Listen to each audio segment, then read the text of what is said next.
this. Why did the Cubs get as far as they got? Where does the bullpen fall? Yeah, the bullpen was a big part of it. Near the top of the list. That's fair.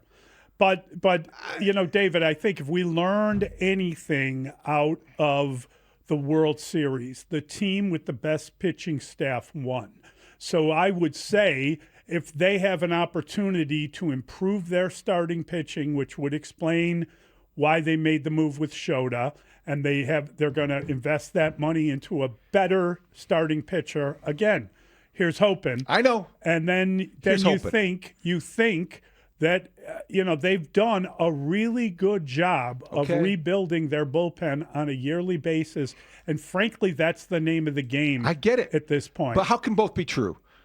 How can you rebuild your bullpen, or how can you count on your bullpen as much as the Cubs are going to and need to with the out-getter mentality, and then say you're going to rebuild it every year because you're starting from scratch without – we know this from Theo Epstein, who passed it along to Jed Hoyer. Yes. They don't traditionally spend a lot of money on the bullpen. Right. And I understand it in theory, but I think in reality, you wonder with all the guys. Suarez opted out yesterday with the Padres. Yes. He's going to be out there. They're going to be expensive relievers out there. Are the Cubs out of those conversations because of a philosophical stance?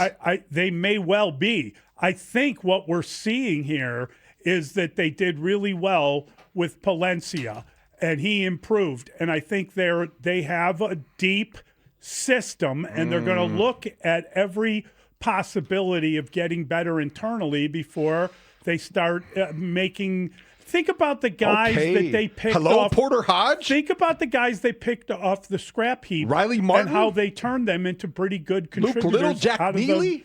I'm sorry, I Mully. think they'll try with those guys I love Tommy first. Hotovy as much as anybody. Yeah. But that's a tall order to ask him to do it again. He did. What? How did they do with the guys that are leaving them now? Brad Keller.